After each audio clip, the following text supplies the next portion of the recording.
यो आज birthday blog है त पुरै अहिले केटाहरूलाई भेटेपछि सब बनाउँला है त ल चल्दिन लाग उत्रतिर पुजारी भाइ आयो बल्ल उठ्दैछ हाम्रो पुजारी भाइ त बल्ल उठ्दैछ यहाँ म यहाँ आइसकेँ साथै यो पूजनको घरको अर्को बोका यहाँ है त ल आन्टी यहाँ मेरो ब्लग के भन्नु यो हामी चल्दिन लाग अब होइन केटाहरू यहाँ ल झल्कामाले ल कहाँ उछाल्छ भनेको ल लक्ष्मी दाई घर भने हाने हो है लक्ष्मी दाई घर भने हाने हो सचिन माङ्लो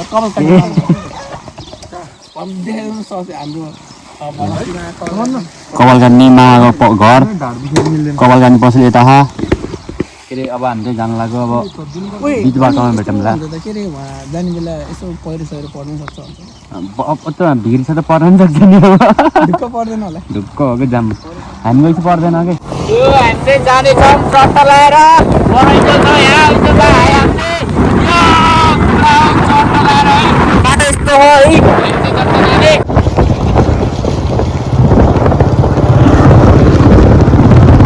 बाटो त फेरि डेन्जर सबै बेला हो डेन्जर उकालो हो त पन्ध्र माटार जाने बाटो चाहिँ फेरि हाम्रो नसक्नु छ फेरि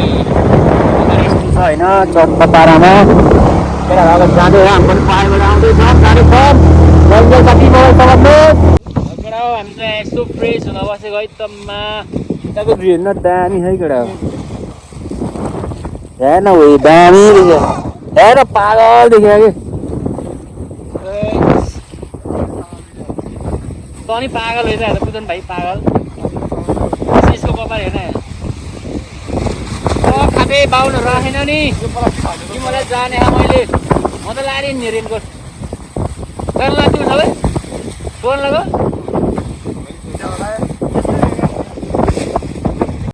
सुकेको रुख देखाइदिनु न होइन दामी देखाएको त रुख त हाम्रो इन्जल भाइ पुरा पानी पऱ्यो यहाँ आयो अब हामी चाहिँ उकालो चढ्न लाग्यो होइन चट्टा पारामा उकालो फेरि यति धेरै रहेछ नि फेरि उकालो त फेरि लास्ट धेरै कि अप्पर झन्गाडी हो बर्थडे ब्लग हो यो र अब माथि गएर चढ्छ ल अहिले हामीमा यता आइसक्यो अनि अब हामी चाहिँ रुम हेरेको मैले फिलहालको लागि कहाँ गयो एकदम पुरा अब हामी रुम हेरेको अहिले चाहिँ फिलहाल हेर्दैछौँ कहाँ गयो पिउ हेर्न सक्छ गाइस दाइले चाहिँ हामीलाई यहाँका मान्छेले सोचेको थिएन कि हामी यस्तो पानी परेको बेला पनि आउँछ अन्त किनकि हामी पागल हो कि कहाँ गयो गाई चाहिँ हेर्न सक्छ यस्तो मिठो है साथी कस्तो भयो ल अघि गाई जान्छ चाहिँ माटार होमस्टे त्यो गाई तपाईँहरू पनि अप्पर धनगढी पनि जानुहुन्छ भने चाहिँ माटारमा पनि जानुहुन्छ भने चाहिँ अप्पर धनगढीबाट 15 मिनट 20 मिनट लाग्यो होला है 15-20 मिनट पुग्छ राम्रो छ बाटो होइन अलिक उकालो यस्तो घुमाएर चाहिँ छ कि तर एकदमै राम्रो छ त्यही हो राम्रो छ ट्राई गर्न सक्छ गाइस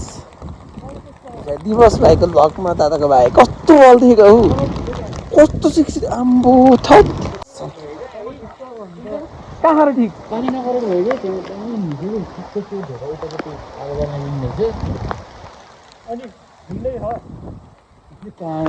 कस्तो हो र थिएन पनि होइन